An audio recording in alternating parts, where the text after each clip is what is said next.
దేశంలో ఎప్పుడూ లేనంతగా రాష్ట్రంలో రికార్డు స్థాయి వర్షపాతం నమోదైంది. మధ్యాహ్నం వరకు ఎండగా ఉండగా సాయంత్రం ఒక్కసారిగా వాతావరణం చల్లబడింది.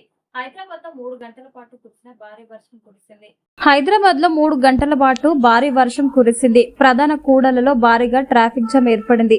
షేర్లింగంపల్లిలో అత్యధికంగా 10.8 సెంటీమీటర్లు, కేబీహెచ్పీలో 10.73, సికింద్రాబాద్ లో 8.4, అల్వాల్లో 7 సెంటీమీటర్లు, గాజుల రామారంలో 4 సెంటీమీటర్ల వర్షపాతం నమోదైనట్టు హైదరాబాద్ వాతావరణ కేంద్రం వెల్లడించింది. నల్గొండ, సిద్దిపేట, మెదక్ జిల్లాలో 6 సెంటీమీటర్లకు పైగా వాన కురిసినట్టు తెలిపింది. పలు జిల్లాల్లో ఉరుములు, మెరుపులు, ఈదురు గాలులతో కూడిన వడగండ్ల వానలు పడ్డాయి. రాష్ట్రంలో రాబోయే 5 రోజుల పాటు భారీ వర్షాలు కురుస్తాయని హైదరాబాద్ వాతావరణ కేంద్రం హెచ్చరించింది. ఈశాన్య జిల్లాలో భారీ వర్షాలు పడే అవకాశం ఉండడంతో 9 జిల్లాలకు హెవీ రైన్ అలర్ట్ ప్రకటించింది. ఉరుములు, మెరుపులు గంటకు 40 నుండి 50 కిలోమీటర్ల వేగంతో ఈదురు గాలులతో కూడిన వర్షం కురిసే అవకాశం ఉందని హెచ్చరించింది.